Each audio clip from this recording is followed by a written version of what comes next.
From Studio A in Texas, USA, welcome to In Wheel Time, your all things automotive car talk show. Coming up this hour on our 2-hour show, we visit with the Dean of the Houston Community College Automotive Department. We'll also have new vehicle reviews of the Fiat 500X and the Buick Avenir.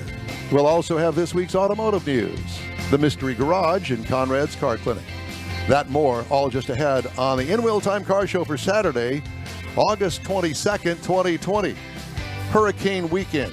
Yeah, exactly. Howdy, along with Mike out of this world Mars down there.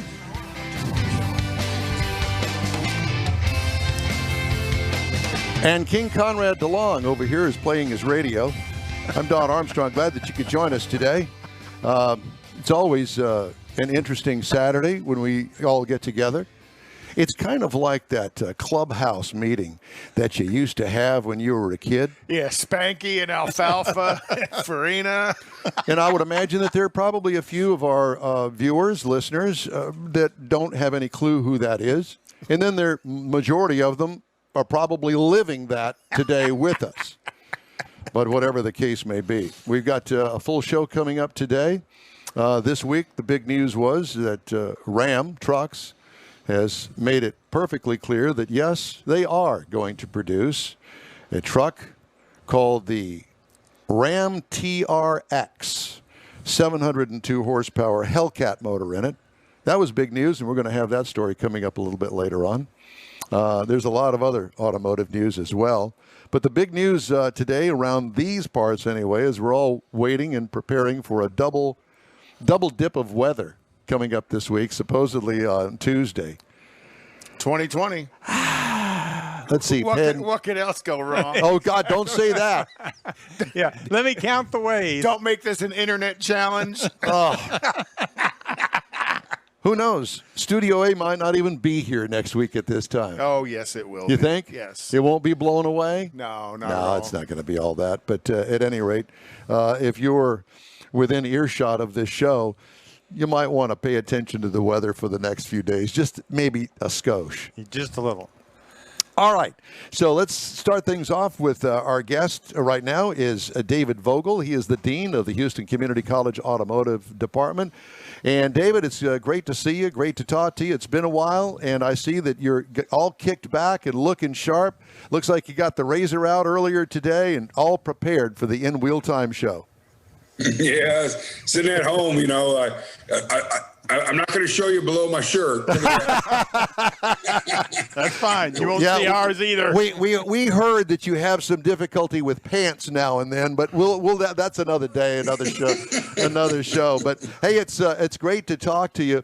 And one of the things that obviously, as Dean of Automotive at HCC, for those that don't live in the Houston area, Houston Community College, and they have campuses all over the area, and you focus mainly on automotive stuff, but I wanted to talk to you today on several points. The biggest one is, how is COVID-19 affecting you, HCC, your department, recruiting guys that want to get in the automotive department? How's all that working out for you?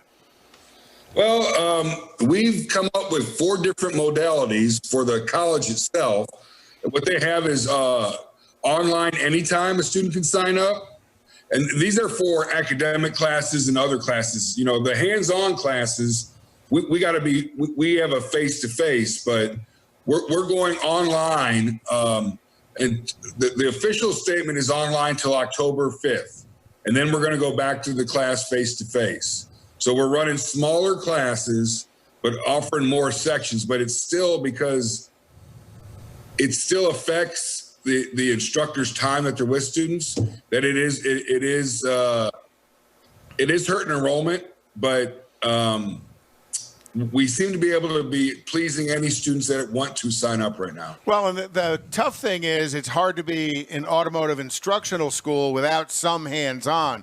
There's always some book work to do that you can do online. There's communication that you can do with the instructor, but at some point you got to go touch a car, turn a wrench, and make something happen. Correct. And what we did is we bought, I don't know if you all heard of this, but it's called AVI On Demand. It's a training website where the instructors that actually write the books do live lectures, and they do demonstrations with video. So we purchased that, and that's accessible to the students and the instructors to kind of just help the instructors, because sitting at home and you don't have a shop and you didn't already have this pre-recorded, it's hard to get it done. So we purchased that to help the instructors and the students, and it is NATEF certified, ASC certified. So we are meeting our NATEF requirements for teaching class. David, let me ask a question here, pardon my ignorance, but how much does it cost to take a semester of automotive at HCC?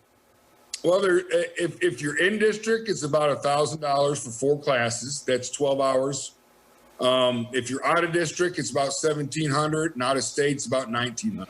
So, which is really a value when you consider what some of the other programs are that are nationwide. I mean, HCC is quite a value. Well, let me ask you, where did you get your degree? I got my degree from Oklahoma State University in automotive power technology back in 1978. Okay, and I mean, you had to take the whole full 4 years? Yeah, well, I did it in 3, but yeah. Yeah, of course you did it in 3. Yeah. Oh, here we go. He's bragging again. Yeah, but excuse us. Yeah, but of course I have a BS degree. we know that. Yeah, we already know that. Without saying, that goes. But David and I go back quite a ways, and I've been out to the facility. I've done some training out at the facility, and the facility there at Airline and 45 is the one that they've had for a long time. But you guys just recently built, about 2 years ago, built a brand new facility. Tell us a little bit about that, because aren't you going to move a majority of your automotive program out to the new facility?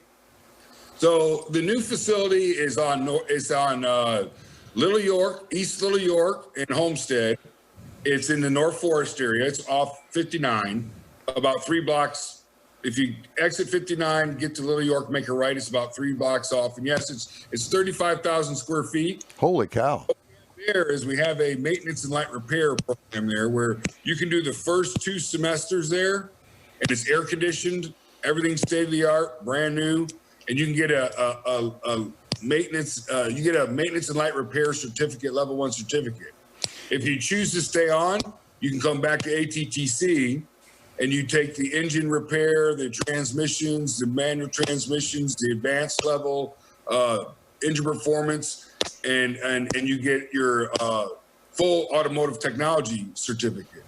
And then if you continue on from there, you take one other class, which is engine repair. Not engine. We have engine R&R for the certificate, and then engine repair for the associate degree. And then you take your academics, and you can get an associate degree. So if I want to build race engines for a living, what courses do I need to take, and what kind of degree will I get after I take them? Right. So the way we do our program is we started off from introduction to automotive service, and that's where Conrad comes in a lot, because we invite him to the school because we have all BG equipment, and he likes to do demonstrations on showing students how to use all the equipment. Yeah. And then we go to brakes and suspension, and then we go into electrical, air conditioning, advanced electrical, and engine performance 1. Then you get into rebuilding engines. So if you come, we always let students sign up. If they've already got experience and they want to learn just one thing, and we have room, we'll let a student sign up for just 1 or 2 classes if that's what they want to learn. We don't have a problem with that. But one of the great things about HCC is their program is designed to feed the industry technicians. It's not necessarily specific to building race engines. They have bits and pieces of that you can do within there. But HCC also has a relationship with ASA, the Automotive Service Association here in town. So they are trying to provide technician, and I'm going to say C-level technicians to the industry that are ready to go to work at a shop right as soon as they come out of the program. Okay, so let me go through this scenario. Okay, I'm 18 years old. I've just graduated from high school. I want to go into automotive. I am a computer nerd nut. You have to be today. And I want to actually focus on the computer aspect of an automobile. Obviously, I have to have a general working knowledge of those things that you brought up that you offer in I guess, semester one. But I really want to focus on the computer aspect of it because, let's face it, a car doesn't even run without a computer these days. So what would I do to really focus in on that? So when I go to the dealership to work, when I graduate with a degree, I can put on my white shirt and go to the service department with my laptop, and I can be the hero of the entire dealership. Well, what we have is, again, the AP on demand. It has a place on there where it's got tools and equipment, and they actually do demonstrations on every scan tool that's in the market right now. And they go through everything, reading PID data, anything that scan tool can do, they cover it. And you know how much scan tools cost. We have a lot of them, but we don't have them all. So that way our students have access to that. We also have Audi training, manufacturer training. So if they want to do Audi, they can take the manufacturing training, which includes all the scan tools that they provide. We also have Subaru University, and they can do that. And then we have Toyota. We partnered with Gulf State Toyota recently, and we have what they call Toyota Techs. But now that is a maintenance certificate they get. Right. The Subaru and the Audis are all the way up to advanced. And matter of fact, Audi just changed their program where if a student comes in and they actually graduate our program and took all the Audi classes, and they get a job at Audi, which we do hot career fairs, they got to work 3 months with a minimum pay of $15 an hour. Is what Audi said. It's the minimum. They can pay more if they want, but Audi told the dealerships you have to pay at least this much, and then Audi themselves will pay for the travel, the food, the hotel, and the training for the student. So within 6 months of work, they will be an Audi certified. Wow. That's pretty valuable. The other thing is, Don, you talk about becoming the computer expert. Well, in today's automotive industry, that computer expert is going to be not just the engine performance. It's going to be the air conditioning system. It's going to be the brake system.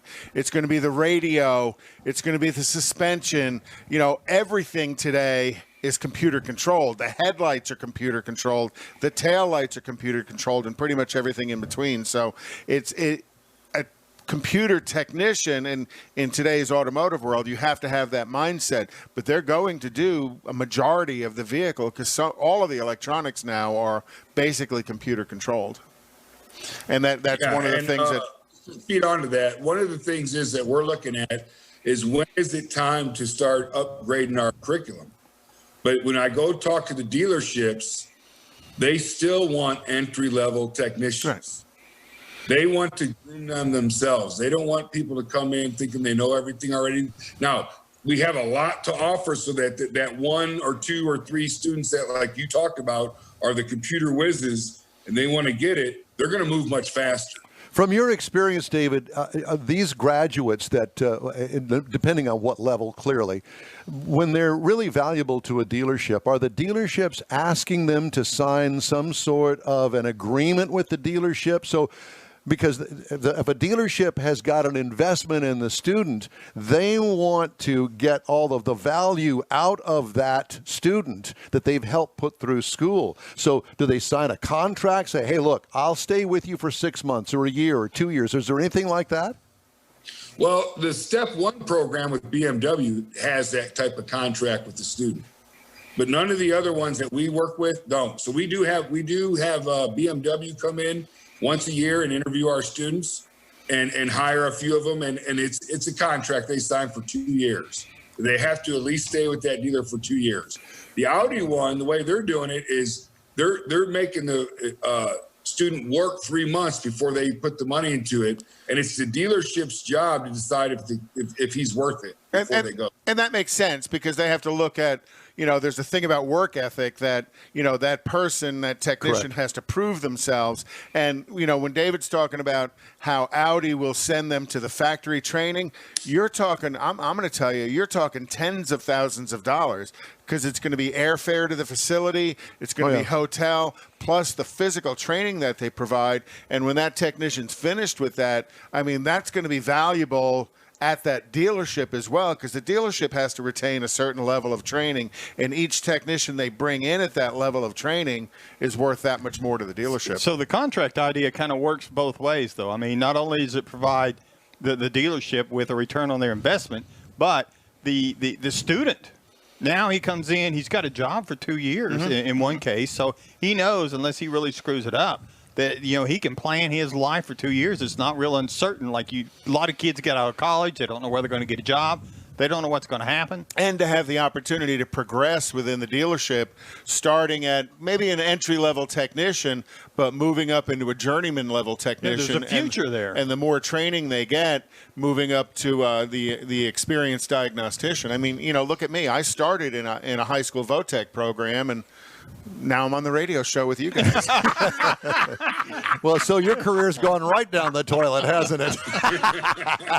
Well, it's 25 years with General Motors. 10 of it as a field engineer assigned to the Bowling Green Assembly Plant. Was lots of fun. And now I just, last week, was 11 years with BG. Yeah. So David, what would you offer parents of a student that obviously shows some sort of inclination toward the automotive field? He may be working at Discount Tire, but really on the side he's got a hot rod car, maybe 5-10 years old, typical high school students like we all were at one time, interested in cars, and he's in the automotive field already. What are your words of wisdom to him and or his parents? Well, what I like to tell them is once they finish the first block, which is intro, service, brakes, and suspension, they qualify to go work at a Quick Lane or a Pet Boys or Firestone or something like that, and any type of basic repair, a C-level technician within 16 weeks. I would tell them once you finish your first, he's working at, Discount Tire, it's an hourly job. Actually, that's a good job to have while you're in school. But I would try to advance to something to do a little bit more than just tires. And I tell them all to stay hourly while they're in school, because trying to work commission while you have to leave work to go to school could be a little difficult. Make you miss school because you sold a big job. Right. So how do we find, David, how do you find out about HCC? Is it hcc.edu? Yeah, all you got to do is if you go on the website, if you go on Google and just click in HCCS, we're the first website that shows up. You click on it, and then you go into programs. You click on programs and courses, click on public safety and transportation, and then you'll see automotive. You'll see, which includes a body shop course. And then we have heavy vehicle, diesel, and industrial technology. That'll be at the bottom portion of it. You click on that, and it shows all the degree choices. It gives you all the phone numbers. It gives you everything you need. Or you just, you can Google HCC Automotive, and it's going to take you right to the website. David, you're our champ. We thank you so much for joining us today. David Vogul, head of Houston Community College Automotive Department. Thanks again. We appreciate your time, and we'll hope to see you again soon. All right. Thank you very much. Just ahead, we're going to review the Fiat 500X. Okay? Be sure and join us each and every Saturday for our live show, 10 a.m. to noon, on our website, InWheelTime.com, Facebook, and YouTube. And you can catch our podcasts on your favorite podcast channel. In Wheel Time continues after a quick break. Are you one of those people who thinks it's okay to drive stoned? I mean, what's the worst that can happen? You end up driving below the speed limit? It's no big deal, right? Wrong. The truth is, your reaction times slow way down when you're high. You not only put yourself in danger, but everyone around you. Talk about a buzzkill. Stop kidding yourself. It's not okay to drive high. If you've been using marijuana in any form, do not get behind the wheel. If you feel different, you drive different. Drive high, get a DUI. Paid for by NHTSA. A social distancing tip. While the CDC urges you to avoid close contact, like hugging or shaking hands, there are other non-physical ways to say hello. Wave, wink, use sign language, salute, smile, give the peace sign, throw up an air high five, do jazz hands. Remember, stay a minimum of 6 feet or 2 arms length away from others and stay home if you can. For more info, visit coronavirus.gov. Let's all do our part because we're all #alone together. Brought to you by the Ad Council. Thanks for joining us for today's In Wheel Time Car Show. We do a car review each hour of our 2-hour program, and Mike and I alternate hours. So this week, I get the short straw, and I talk about the Fiat 500X. Got a chance to drive that a couple of weeks ago. And it comes in various trim levels. They include the Pop, the Trekking, the Sport, and the Trekking Plus. I had the Sport all-wheel drive. This is a small or extra small SUV. It's not the 500. It's not the 500. This is on a bigger platform. A shared platform with the Jeep Renegade. Yeah, Correct. about the same size, right? Yeah, that's exactly right. All right, so it seats as many as 5 passengers. Exterior changes from last model year. Well, it was all new in 2016. Exterior features, it has a fun overall look to it. I couldn't think of a better word. It's a fun vehicle. Similar front fascia to its original 500 smaller brother. A high SUV stance. It sits off the ground like an SUV because that's what it is. Well, you say tiny, but it's roomy inside. I would call it small. I don't know that I would go tiny. In the SUV world, It's tiny. It's tiny. Yeah. Cargo rear hatch has a sun visor over it. Kind of cool looking. It's almost spoilerish, but it gives it a little bit more Panache. pop, so to speak. What I liked about it, I like the overall look of it. What could use improvement? I'd like to see a fatter tire and off-roady look. Now, granted, not that many people will take this vehicle off-road, but it is an all-wheel drive vehicle, so keep that in mind. Interior highlights. Simple, cute dash design that works real well, has a built-in touchscreen in it, a nice size one too. Contrasting color combos on the inside add some pizzazz to the interior. Simple 3-pod instrument cluster. It just works for me. I really do like it. You like things simple. I do. Comfortable seating. Cargo trunk room, well, it's small compared to some of its competitors. Okay, so pop the rear seat down. This is more of a let's go to the beach kind of weekend vehicle Than it is rock climbing. Yeah. But the seats, the driver's and passenger seat look more sports car-ish than Yes, they they do SUV-ish. Correct. Fabric and faux leather choices on the interior. It has a 1.3-liter inline turbocharged 4-cylinder, 177 horsepower, 210 pound-feet of torque, and you go, oh, okay. But it's got a 9-speed automatic transmission, so with that little horsepower, that 9-speed helps it up correctly. Yeah. Tow rating, believe it or not, it'll tow up to a ton.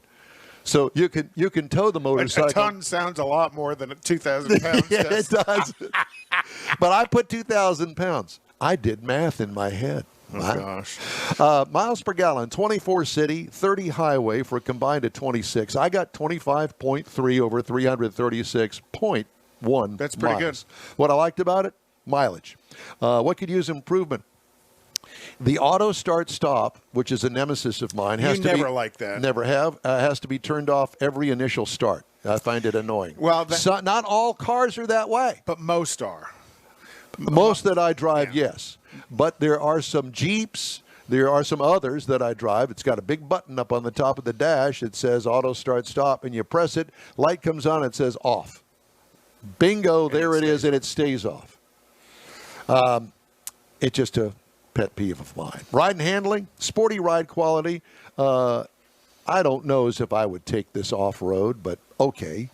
They say you can. I would give it a shot. I mean, down at the beach or something, I would you know, do I beach. don't know that when you stay off-road like that, I think Rock crawling. climbing, yeah. Or deep in the mud. Or deep in the mud, Yeah, you know, because it's got a little bit of clearance. I mean, A little. But it doesn't have tires on it that are going to be mud it grip. needs grip. it needs a more, like he said earlier, a more sporty off-roady look. Yeah. Base trim price, $24,590. Your price is tested $35,895. Base model price, $26,895. Clearly, this one had a lot of options on it, and it was loaded up. Okay, so competitors, Honda HR-V starts at $2,820. The Mazda CX-3 starts at $2,640. And the Jeep Renegade, its actual twin, which is a four-wheel drive vehicle, is $25,270. So they're all right in there together. And that is the review this hour of the Fiat 500 X. X. X marks the spot. Isn't that the way it goes? Mm-hmm. Just wanted to make sure that I had gone off the tracks. Well, you do, but that's okay. We'll try and bring you back every now and then. Hey, 30-minute podcasts of this show are available on Apple Podcasts, Spotify, Stitcher, iHeartRadio Podcast, TuneIn, Google Podcast, and Podcast Addict. And if you know any more, tell us. We'll be happy to join them. It's on a bunch of them. At any rate, don't forget, Saturdays you can catch the live video stream on InWheelTime.com, Facebook, and YouTube. Quick break now. Right back with more of In Wheel Time. 911, what's your emergency? There's a train that just hit a car. Sir, what is your location? Look around for a street sign, sir. It's 8th and Orchard. 8th and Orchard. Okay, very good. 8th and Orchard. Sir, help is on the way. Why would he do that? The train still doesn't stop. You have to get there now. At a railway crossing, even if the engineer sees you and hits the brakes, it can take a mile for the train to stop. And for you, that's too late. Stop. Trains can't. Paid for by NHTSA.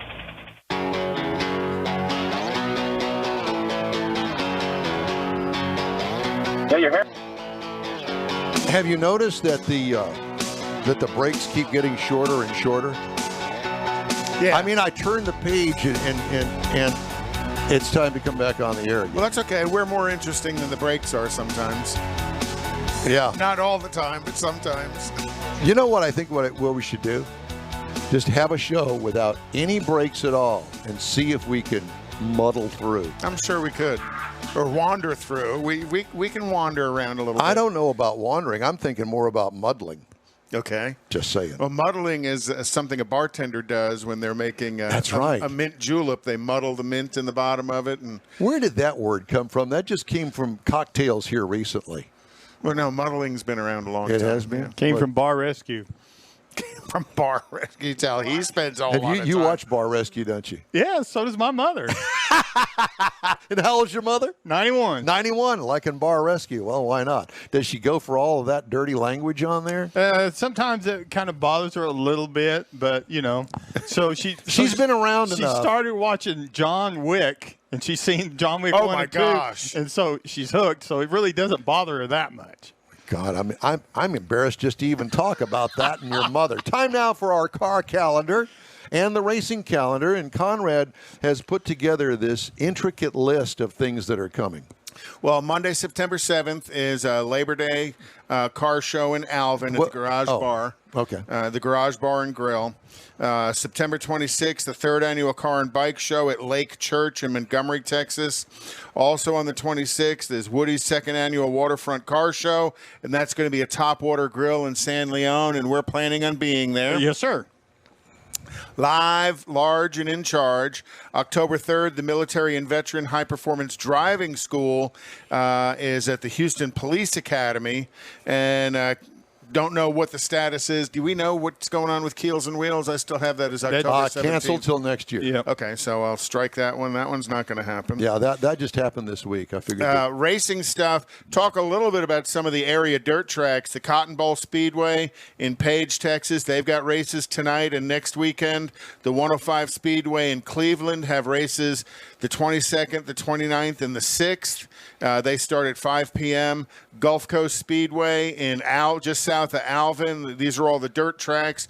They're on tonight. They're on the 12th of September and then again the 19th of September. Texana Speedway in Edna. They're not back on until September 6th. And then next weekend or weekend after? Weekend after is Houston Labor Day Motorsports weekend, Park, yeah. Labor Day weekend with the Advanced Auto Parts Labor Day Shootout. Thrill show. Thrill show. Yeah, because that's what it'll be. It's a great big truck racing event. And then tomorrow is the Indy 500, was moved to tomorrow with COVID. Belgian Grand Prix is next weekend as well. Tonight is Dover International Speedway for NASCAR. Today and tomorrow is Virginia International Raceway with IMSA. Dover. Huh? Dover. Okay. Send your comments to info@inwheeltime.com. NHRA really isn't back until it's 4 a.m. Labor Day weekend. Monday. Thanks, Don. It's 4 a.m. Monday. Well, that would be good because that's Labor Day weekend, and they actually have their finals on Monday, but not at 4 a.m. And that's going to be at Lucas Raceway Park. Good. Thank you so much. I was trying to get you to hurry up because we're running behind. But just to let everybody know that if you've got something to share, let us help you. Send the info to info@inwheeltime.com or through the In Wheel Time Facebook page. Up next, the In Wheel Time Car Show continues. We invite you to stay tuned for Lord knows what.